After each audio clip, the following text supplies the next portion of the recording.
This question is about electron configuration. Give the full electron configuration of chromium atom and a P3- atom. So the chromium, that's one of the two. If you remember the rhyme, don't become a cropper with chromium or copper. So chromium is the one that feels a little bit weird. So 1s2, 2s2, 2p6, 3s2, 3p6, and then finger space. So normally we would write 4s2, but this is the odd one, so we do 4s1, and then the other one of those goes into chromium.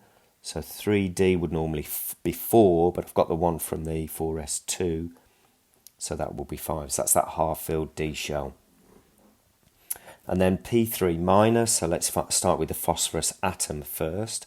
So 1s2, 2s2, 2p6, 3s2, 3p, 1, 2, 3. But the 3- ion means that I've got another 3 electrons, which means that I have 6 there. Okay, part B.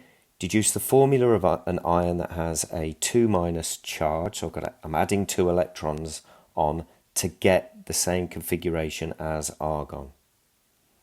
So let's find argon. Let me just rub some of the stuff out on here. So 2- and with the same electron configuration as argon. So 2-. So I'm adding 2 on to get there, so I've got to go back 2 to find out what that one is. So it's an S2-. S2- for that one. So there we go, S2-.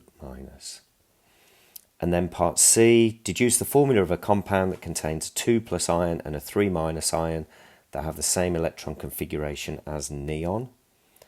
So get this back up again. Let's just clear off what I've got on here and then I'll read through that again.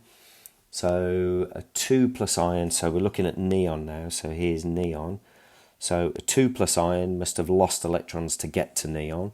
So if I add them back on, so that's going to sodium and then magnesium. So I've got an Mg 2+, and then the 3- ion, I've got to add electrons on to get to there. So if I go back 3, so nitrogen, if I add 3 electrons on, gives me the same configuration. So N3-.